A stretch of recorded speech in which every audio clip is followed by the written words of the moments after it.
We bring greetings of peace and love and the blessings unto each of you.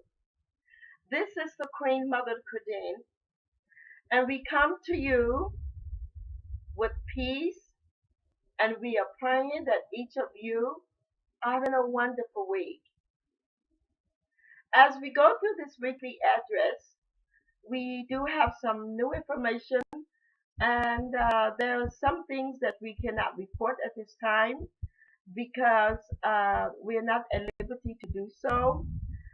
Many of the projects and things that we are doing, some of those things are yet in the early stages of them. So, in due process, we intend to bring those projects and information to you.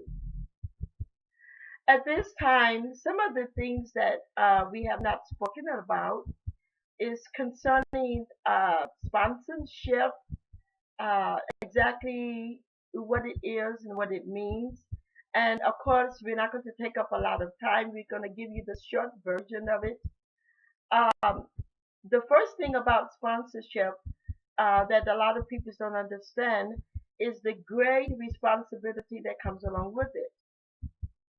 And me, as being the Queen Mother, I sponsor projects that has to do with children education. And as always, for the last 32 years, I have dealt with victims of domestic violence and men and women and children that are living in abuse. And I would like to say this, that in those projects that's concerning women and children of abuse, they are not what you would just call a all women movement. We have men that support us as well, and we encourage this because we are for the family unit. We are about bringing families together that need to be brought together, um, helping their homes, communities, and we also fight up against child bride. Um, as many of you may know, I was a child when I got married the first time, so I understand the suffering and the pain of being a child bride. So we fight very heavily for those things. And as I always have stated, no matter what else that is coming along that is new, that it may be a project or it may be something new organization that we are working with, we have always, for the last 32 years, I have always stood for victims of domestic violence, victims of rape, and child bride. I have always stood for those things and fought against them, and we're going to always do that. I have taken on so much lately until, I do get calls that ask me, well, Queen Mother, are you yet working with victims of abuse? I would never stop doing that. I would always stand up and fight up against abuse, domestic violence, any kind of violence against women and children and girls and men, any kind of abuse. I would forever fight up against child bride. It is something that never should have been. I don't care what religion approves it or what organization thinks it's okay. A child should not be sold into marriage or given into marriage, even by a parent, because the authority of a parent is temporary. When your child is born, you only have temporary authority over them. So, what do that mean? That means that from the time that you conceive that child to the time that you carry it to full term, and from the time that you give birth to that child, your authority over that child is limited. Why is it limited? Because one day that child is going to grow up and that child is going to get out on its own and it's going to have authority over its own life. So therefore, since your authority is limited, you don't want to have a limited authority over a child, but make lifelong decisions. Because I've seen child brides, I've been one myself, and that those decisions that is made for a 13, 14, 15, 16, or even 17-year-old to get married, those decisions that is made for them, the decision can bring scars and suffering that can last a lifetime. That the scars and suffering sometimes outlast the authority of the parent that signed the paper. So therefore, I will forever disagree and fight up against those things because it is abuse. It's another form of abuse. And some of the things that we would like to bring to you is we have been working on the matter of housing. Now, I want to say this, and this is even in the US of A. When a woman and her children live in abuse, a lot of times you stay, some of these women stay in abuse for many reasons. And this is something that I would like to say, and I would like to say it very clear. Having worked with this for 32 years, um, having been a doctor myself, having to deal with this firsthand for so very long, the worst thing that we can teach our children is that getting an education stops suffering. It do not. So we don't want to give people a falsehood when it comes to helping. Education stops some forms of suffering. It stops hunger. It can help you get jobs. Um, it can help a whole lot of problems. But I want to say this: more women that are educated, highly educated, put up with abuse, sometimes a lot quicker than women that are not educated. Abuse sometimes have nothing to do with your education or level. It has to do with other things. Sometimes if you come from a regency area, a provision, city, state, or a country where abuse is very heavy, it is a tradition. It not only runs into families, but it runs into communities, into society, and sometimes it's attached to certain religions. When abuse is attached to certain religions, in certain societies and beliefs, even gaining an education do not make a woman get up and leave.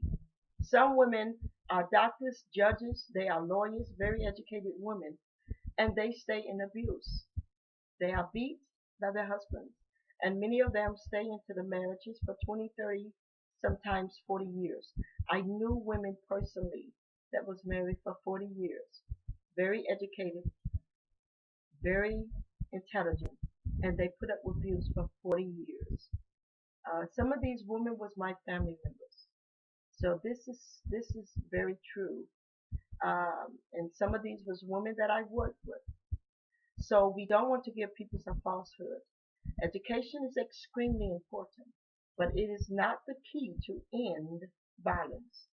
It is not the key to end domestic violence, and it is not the key to stop abuse. To have abuse to stop or be put in a place where it is no longer affecting our society the way that it is today, it takes a lot more. It's going to take us working together, men and women. That is the reason why I say I don't like to participate in all women organizations because you have to take men and women working together as a unit to end the violence, to stop child brides. And many of the areas in Ethiopia, we have been very successful with working even with the elders, the high up elders. And a lot of these religions, um, organizations have teamed up with a lot of us, and they have helped us by teaching the dangers and the effect of abuse and even child bride. So with that, we are thankful. But this takes the working together as a team with men and with women as well, with boys and with girls as well. And then once we understand what it takes to end the suffering of abuse, then we can deal with a lot of other things. So getting back to the housing, we have a fund that is set aside that these women and children that are coming out of abuse, we are helping them to get housing. In some cases, we have had to even build homes from scratch. We have went into our own pockets and we have paid for much of this. We have had sponsors. We have had donations, but nevertheless, we have been very successful with it. We have worked the program in the Americans, the US of A, North America, and certain parts of Africa. And we have been successful at doing so. And with the housing, another thing that we have been successful in doing, and that was child brides that was married at a very young age. We have actually given them grants to start again. Now, for some of you that have never been a child bride, uh, that may not quite um, be something that you can understand. But let me put it this way. Many of these children don't gain an education. And this is where education comes in at when you speak of abuse. It comes in powerful when it comes to abuse because the women that was little girls and children under a certain age when they got married, and now the marriage is resolved, it's over with. We want them to know that we're with them to help them. It's never too late to go back to school and get an education. It's never too late to get housing or to gain some kind of income. What we don't know, and many do not, we don't understand, is that these women have to be capable of having income for the time that it takes for them to get this education and rebuild their lives. So what we are doing, with that being said, what we are doing is we are donating property and housing to them so they'll be capable of getting these things done. Because if you're married at 12 or 13, 14 or 15, um, you move in with your husband, you don't have anything of your own, and every woman, every woman takes pride in having something of her own. Doesn't matter what it is. Every woman looks at herself as being capable of accomplishing something. And so with every man.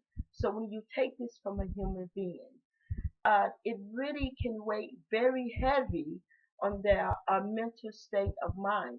So these young girls that are coming out of this kind of abuse, what we have done is we have provide housing for them so they would have the capability of saying I have a home to go to, because sometimes it takes 2 or 3 years for them to go back to school, gain a GED, or get a diploma that is equal to a high school diploma, and then that's when you speak of mostly the jobbing. Either some of them don't even want to go back to school, and we don't force people to do what they don't want to do. So when they don't want to go back to school, what we normally do is we make sure that they have farming skills, that they can grow their own crops, that they can till their own ground, that they are sufficient enough to take care of themselves and their family in a proper manner. So with the housing, that is where we at with the housing. I pretty much explained the education. We have been working on the education for the children for 22 years. Um, and the newer project that we have been working on is the Key series. which I have explained last week that the packages, a small package and also the bigger size package, medium size package was returned the other day. They was to give you the updated information on that. The bigger package was not really open, but it was damaged. Um, but the smaller one was damaged to the point where we lost most of the school supplies. But the ones with the uniforms in it, because some of the shirts was white, you know, they had some stains in them, but it is fixable. So we are waiting on the director and the president so they can lead us in what direction to go in next. So we would be capable of doing that so we can get this to them. Um, so with that being said, we're moving right along. This goes with the job scare, and I wanted to say this. You can get and gain job skills without going through the traditional GED program. And this is important because a lot of people don't understand or know this. So this is a program that we created, and it is for older African women or grandmothers that really don't have the energy or effort to actually go back um, to school. Sometimes they have lived in abuse for 30 or 40 years and they don't want to go back. So therefore, we don't push and share people to do things that is, actually against their will and against what it is that they want to do. Excuse me for the minute. My mouth is getting dry. Thank you. So we don't want to force people, even when it comes to domestic violence. We don't go to a woman and say you're being abused, you need to leave. You have to make this decision that you want to uh, uh, leave the abuse. If you don't want to leave, we have programs to help you to stay. Um, because we cannot force your hand. We want to see you free, but we don't tell people to leave their husbands or wives or the person that is abusing you because we don't have that authority. Sometimes you walk away and you cry, but you know that you cannot make that decision for another adult. But what we do have programs for those people who want to stay. We help them to stay in the abuse and make it simple for them. And some people say, well, you are enabling. But the point is, we cannot make the decision to stay or to go. So, with that being said, this is why we have the job scare program. Some of those women don't want to go back to school and get the education. They are 30, 40, and 15, 60 years old. We have work with people as age progress at 70 or 75 years old. So there's no way to force them to go back to school. But what they do want, some of them say, well, at 60 years old, I don't want to go back to school. I depend on my husband all my life. But what I do want to do is learn a job skill. So you can learn a job skill without going back getting a GED. So what we do is we have workers in place to teach them job skills because some of these places have worked very closely with us to give them a job if they have a skill. You can have a skill. So we also have stepped up our efforts to do that because we're finding that some people leave abuse and some people stay. And we cannot allow that to make us better and go in the homes and tell people what it is that they have to do. We think that it would be abuse on our part to go say, if you don't leave, I'm not going to help you, you know.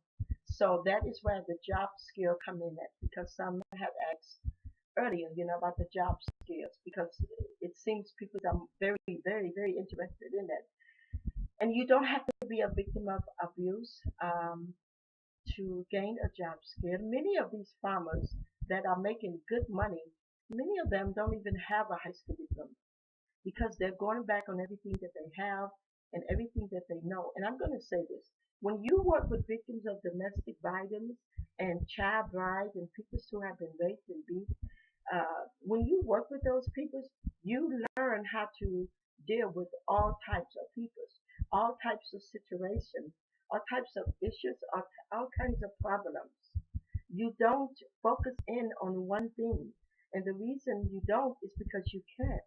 Because when you're dealing with people, people are going to make the decisions if they want to go or if they want to stay. They are going to make that decision on their own. So you have to have the skill to work with whatever decision that they make. You cannot leave children to die just because the mother made a decision you disagree with.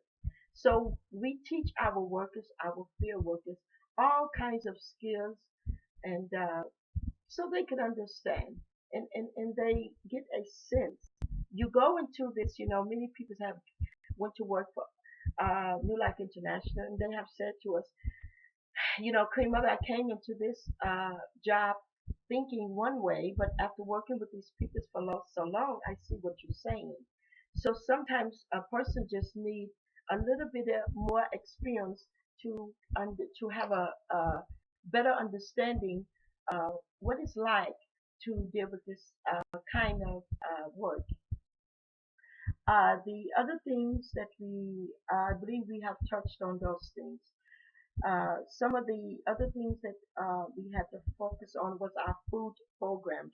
The food program that we have, it is very, very, very difficult for me to explain. Even in America, in every country that you can name, on every continent in the whole wide world, we have a food problem. And it is not a problem that's going to go away on its own. We are going to have to put together as a people to make a big change and a difference. Children are dying and children are starving to death. And this ought not be. It's not that there's not enough money. There's just simply not enough love. So it's such a food shortage until we beg each of you to get involved, even in your local community. They don't have to be with Queen Mother, but find some kind of organization in your local community or area that is helping with this food problem all over the world. Even if you're in America, whatever community that you're in there in Africa, and please help. And we have the same problem with the water. There's no need in the world that water is all around us. There is no need and no reason that we should have a shortage of water. That's is there is just no need. It's mind blowing. So we need clean water. That is the issue. Children should not be bathing in water that dead carcasses of cows is laying in, dead bones, uh, feces and urine is in, and they are bathing in this water. They are cooking with it. They are washing their pots and pans with this water. This ought not be. And sometimes those things happen because people are not getting involved enough. So I pray that each of you please just open up your heart and get involved. And I always encourage people to get involved, even if it's not with any of the organizations or projects that we have. I encourage you to get involved, uh, even on an international, on a global level, and send your support or be there to give your support and lend a helping hand with the food and water problems that we have. Um, Also, I want you to see that I have a stack of papers that I have to do for my weekly address. So we are quickly working through these. We, if you pay attention, I've tried very hard to cut down on my time on my um, weekly address. So today we're going to go just a little longer, maybe 25 to 30 minutes. Right now we are at 24.16 minutes.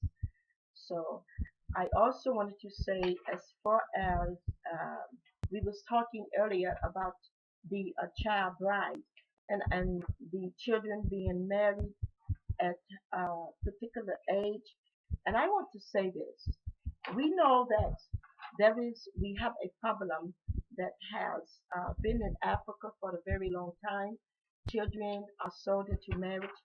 This we do know, but I want to say this: Many people do not know this, but even in America, US of a parent can sign their child over to marriage. Even in the US of A, you can walk into certain courts and hand over $200 and marry a child. Even in the USA. And that is the secret that no one talks about, that no one brings up.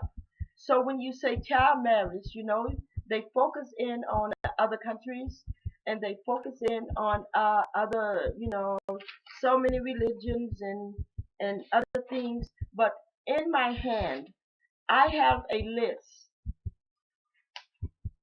and it is open to the list is open to the public. And I'm going to show this the best that I can. If my assistant can assist me on this, take that paper for me. I'm going to give her those papers. And I am going to show, I'm not going to be able to show it in alphabetic order because it's so mixed up. But I am going to uphold, and you may not be able to see them because of the shot of the camera. But I want you to see this thick piece of paper. These papers here. All of these papers that are in my hand are states that is in the American US of A,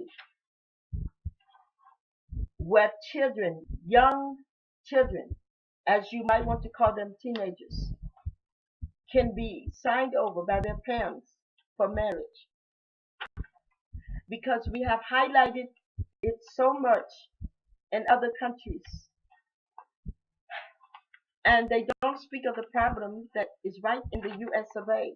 Why is it so that the United States of America can have a system that will allow parents to sign their children over for marriage, and no one is outraged?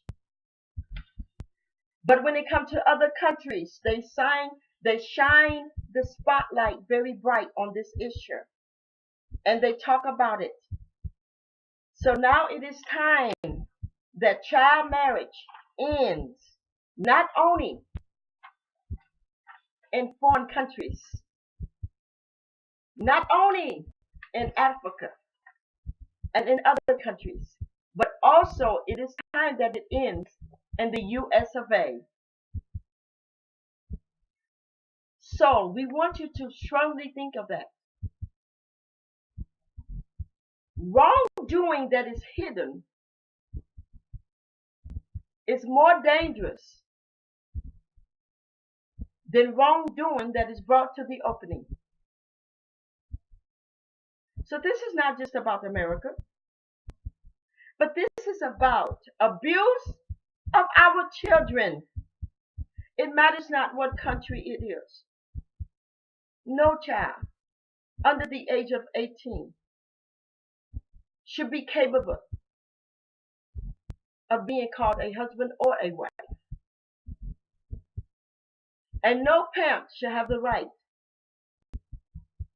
to take their child under the age of 18 and sign them over for marriage. Because as I stated before, your authority is temporary, but the scars of abuse could be permanent. So you don't want temporary authority to cause permanent damage. And most parents are not signing their children over because they hate them or because they're bad parents. Some is for religion reasons. I've had parents to say, well, my child was pregnant, so why not get married? Or my child had already had sex. If a child goes out and have sex or gets pregnant, there's no reason for marriage. They need you to put your arms around them and love them and help them and see them through those two difficult things. But they don't need to be signed over to someone that have violated them. If a man will sleep with a child and get them pregnant, he definitely will not treat them right after he's supposed to be married to them. So we want you to think about that. This is very important to Queen Mother, and I will not stop. So the problem is not just in foreign countries, it is in America that parents can also sign their children over for marriage. And it ought not be. If you are so young that you can't buy a house or purchase an automobile or go into a liquor store and buy alcohol, why are you mature enough to take a husband? It ought not be. Also, the other thing that we need to say very briefly before we go is that we work with so many projects and so many organizations, and the list is huge. I have over 1,000 projects and organizations that want me to work with them for 2015, and 1,000 is on the waiting list. So I have to say this because it's so important. I was audited the other day, if you know what that means, and everything was gone over. Letters from the attorneys were sent, from the board of directors, and from my trustees. And for now on, we will not work with a project or an organization that don't have legal papers. I will repeat that. We will not work with a project organization that do not have legal papers. There's a lot of money involved. There's a lot of suffering from other peoples that are involved when you're working with peoples. And if they're that, if your project or your organization or whatever it is that you're doing, if it is that important to you, then you need to take the time and you need to do the proper paperwork. So make sure those that are on the waiting list, I am saying this so no one can say, oh, it wasn't told, that we will not work with you unless your paperwork is in order. And for those of you that we have been working with that has not produced the paperwork, they have 6 months from today. 6 months from today's date. Do you know today's date is March the 22nd? Today's date is March the 22nd, 2014. So you have from March the 22nd, 2014 to have your papers, your paperwork in line, and your business registered with some kind of state, country. Each country does it differently.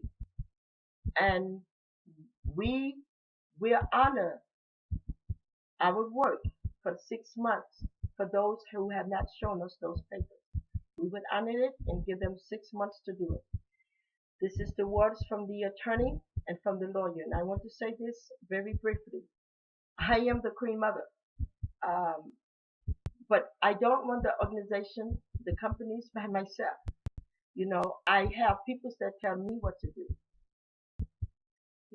And even in some of the other organizations I work with, I'm not the head.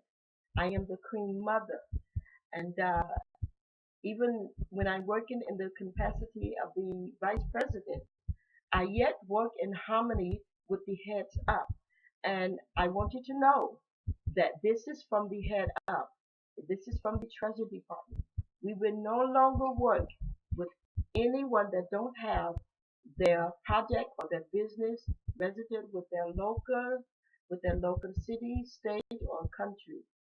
And those that are doing it and already in our system, you have 6 months from today's date to have that corrected, or we will no longer be capable of legally working with you.